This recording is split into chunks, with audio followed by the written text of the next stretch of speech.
क्या अमेरिका ने third world war छेड़ दी है? आज सुबह से एक ही न्यूज देख रहा हूं कि यूएस ने निकोलस मदारो, जो कि वेनेजुएला के प्रेसिडेंट है, उनको कैप्चर कर लिया है।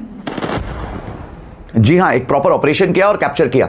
निकोलस जो है पिछले 12 साल से वेनेजुएला के प्रेसिडेंट है। अब उन पे चार्जेस है नारकोटिक ट्रैफिकिंग के और नारकोटिक टेररिज्म के, यानी कि ड्रग्स बेस्ड टेररिज्म के। और ये चार्जेस किसने लगाए हैं? यूएस ने लगाए। अब इसमें यूएस की स्ट्रेटजी क्या है, पूरी वीडियो को देखना, तब आप समझ पाओगे। यूएस है ना, ग्लोबल ऑयल पे कैप्चर करना चाहता है। डोनाल्ड ट्रंप हमेशा कहते रहते हैं ड्रिल बेबी ड्रिल। दुनिया को लगता है कि सऊदी में सबसे ज्यादा ऑयल रिजर्व्स है, पर सऊदी में नहीं, वेनेजुएला में दुनिया का सबसे ज्यादा ऑयल रिजर्व्स है 19.4% और सऊदी में है 17.1%। और थर्ड आता है ईरान 13.3%।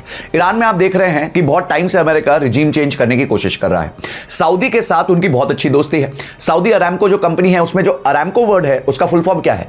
Arabia America corporation. तो वहां पे भी मामला सेट है। सिर्फ एक ही कंट्री थी जो उनके काबू नहीं आ रही थी और वो है वेनेजुएला। तो अब इन तीनों कंट्रीज को जब जोड़ दिया जाता है तो दुनिया की 50% क्रूड ऑयल प्रोडक्शन को कंट्रोल किया जा सकता है और यही जो है अमेरिका करना चाहता है। अब जैसे प्रेसिडेंट पकड़े गए उसके बाद वहां पे नॉमिनेट होती है डेल्सी रॉड्रिगेज। ये इसी कैबिनेट में फॉरेन एंड ऑयल मिनिस्टर है। अब इनको स्वर्न इन करा दिया गया है एज अ प्रेसिडेंट। इनका जो अप्रोच है वो है public hostility and alleged back channel. इसका मतलब क्या है? मुंह पे तो वो कह रही हैं कि हमारे प्रेसिडेंट को रिलीज करो, ये आपने बहुत गलत किया, पर बैक चैनल मेंटेन किया हुआ है डोनाल्ड ट्रंप के साथ। और ये बात कोई छुपी नहीं है, आपको मीडिया में मिल जाएगी। तो यानी ये पूरा खेल जो रचा गया है वो इसलिए रचा गया है कि ग्लोबल क्रूड ऑयल पे टोटल दबदबा यूएस का बच सके। अब इसके बाद चाइना ने अपनी नाराजगी प्रकट की। नॉर्थ कोरिया ने कहा है भाई वो तो मेरा दोस्त था। और ग्लोबल लेवल पे अब मैटर दो टुकड़ों में बट गया है। कुछ लोग सही कह रहे हैं, कुछ लोग गलत कह रहे हैं। चाइना जो है वो ताइवान पे अटैक करने वाला था।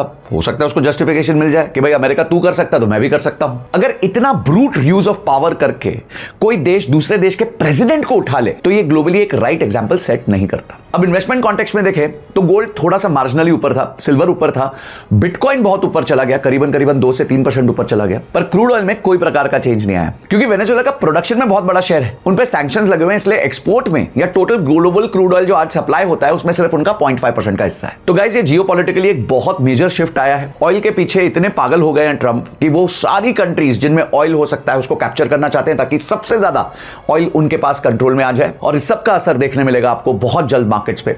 कल मार्केट्स ओपन होंगी तो पता चलेगा मार्केट्स कैसे रिएक्ट करेंगी। इंडियन मार्केट्स में मुझे नहीं लगता बहुत बड़ा झटका लगेगा क्योंकि वेनेजुएला और इंडिया का जो ट्रेड है वो बहुत लिमिटेड है। आपको इस पूरी स्टोरी के बारे में क्या लगता है मुझे कमेंट सेक्शन में जरूर बताइएगा। कल जैसे मार्केट्स ओपन होगी या कुछ और न्यूज मिलेगी तो मैं अपनी एनालिसिस लेके आपके पास फिर से आऊंगा। वीडियो को लाइक करके सबके साथ शेयर कर देना ताकि उनको समझ आए कि एक्चुअली अमेरिका ये कर क्यों रहा है।